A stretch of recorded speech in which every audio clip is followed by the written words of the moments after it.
Good day, morning. Oh, it's actually almost afternoon. My name is Bonita. I came from Uganda, the Pearl of Africa. Yes, it's the Pearl of Africa. I'm a software engineer by training with a burning passion for health. So I'm venturing into ICT in health, and I'm here to talk about engineering solutions. Wow, I think some of you are thinking software engineering, then health. Yes, growing up I actually wanted to be a doctor. Along the way, I noticed I feared blood, so yes, so that's when I thought, I'm good at spoiling, why not go into engineering? Unfortunately, I'm working with blood right now. Yes, sorry. Please help me, Jeff. So personally, I believe that with technology, almost everything is possible. Simpson kind of put it very well. You see how he's showing us something can be done with the brain, something can be done with everything. Please note, I said almost everything is possible. I didn't say everything is possible. So in 2013, I lost a friend of mine. He was in his final year at medical school. And the reason as to why he had pursued medicine was because he felt doctors didn't really get to understand what they go through. He had been battling sickle cell all his life. And unfortunately, he didn't get to realize his dream. He passed on in his final year. So as a software engineer, as a techie, I was thinking, isn't there anything that can be done? I mean, can't we just think up of something to stop this happening? Because all my academic life, I'd lost brilliant, funny, very good friends of mine to sickle cell. So I formed a team of ladies, and we embarked on serious research. I wanted to find out what is sickle cell, what brings about sickle cell, how does someone, as in what can we do about sickle cell, even when we are not medical doctors? So from the research, I actually got to learn that sickle cell is a genetic blood disorder. What happens is a mother donates a gene and the father also donates a gene to the child, and that they get sickle cell. So normally, your red blood cells are around, and your red blood cells carry oxygen to the different parts of your body. So your red blood cells are around so that they can effectively move through your blood vessels, like you can see there. So when someone has sickle cell, your cells turn to this. And as a result, when the shape of the cells is distorted, they can't efficiently move through your blood vessel. They stick to the walls of your veins and block the normal cells, these ones, from actually transporting oxygen to where it's supposed to be. So what happens with people who are living with sickle cell? They get constant pain episodes. You've had that feeling when you sit down for a long time and when you get up, you can't feel your leg. So imagine when you have that feeling in different parts of your body at the same time. That's what happens when you have sickle cell. And besides that, when these damaged cells flow into any of your vital organs, they get destroyed. When those cells flow into your brain, you lose your memory. When they flow into your spleen gets damaged. So this is something you wouldn't wish your children to have. And like I explained, how the trait is passed on, each parent contributes a gene, which is then passed on to the children. So there are two instances. You can be a carrier when you just carry the gene, and you can also have sickle cell when you're suffering from sickle cell anemia. And from the intensive research, after finding out, we found out that over 30,000 babies in Uganda are born with sickle cell anemia every year. And 4 out of these 5 babies die before the age of 5. They die before celebrating their 5th birthday.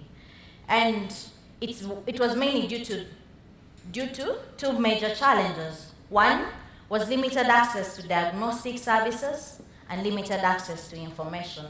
We felt like information, we can always figure out ways of putting it out there for people, thanks to social media, thanks to technology, and then we can run campaigns. But how about diagnostic services? In Africa, yes, we may have the hospitals, we may have the buildings, but there are no doctors, there are no drugs, and there is no equipment.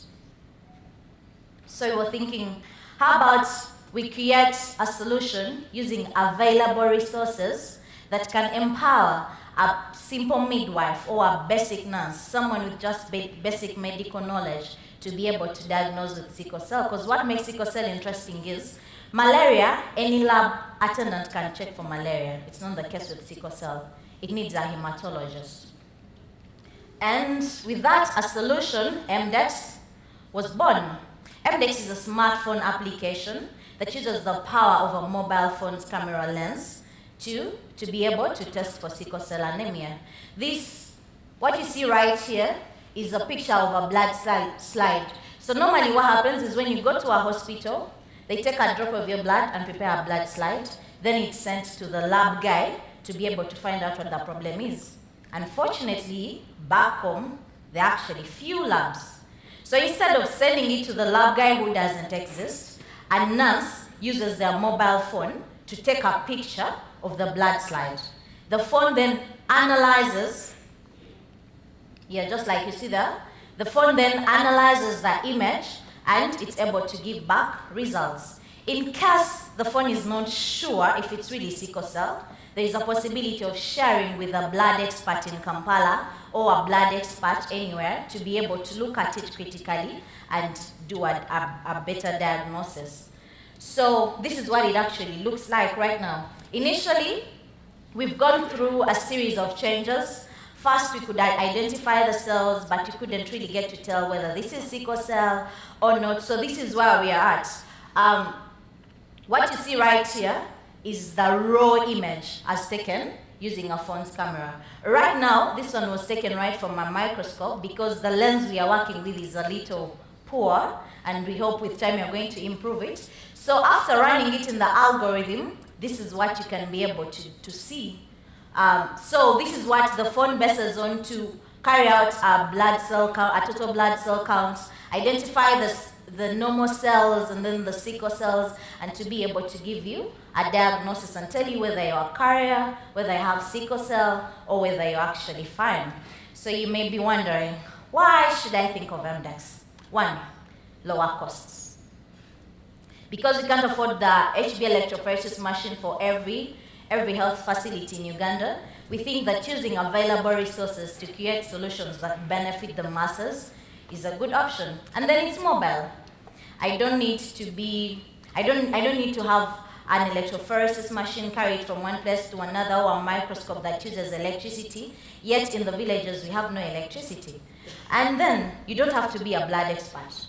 All you need to know is know how to prepare a blood slide and know how to use your phone. Then you can be able to carry out the test. Okay, and what do we look at? What is the big picture? The big picture is Uganda has over 3,000 health centers.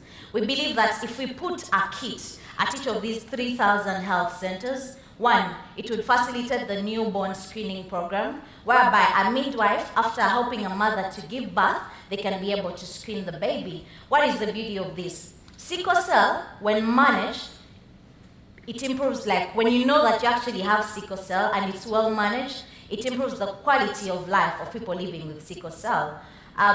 In last year, we found out a lady who's clocking 90 years and they're living with sickle cell. The myths going around that if you have sickle cell, you don't live beyond 5 years, you don't live beyond 16 years.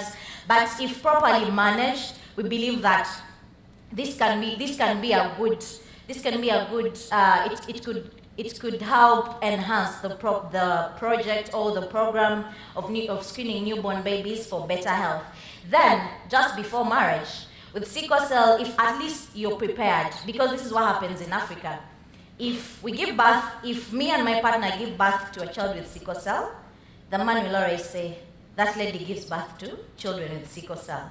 But if we have programs, if we have a solution that enables people not to move long distances in order to have the test carried out, we believe that this will improve and it will harness the way people look at medical reports, or because right now all people consider is an HIV test, and basically that's all. But we believe if people knew their sickle cell status, they would be prepared if they really want to go on when both of them are carriers, or they would make better decisions by trying to find a partner who doesn't carry the gene.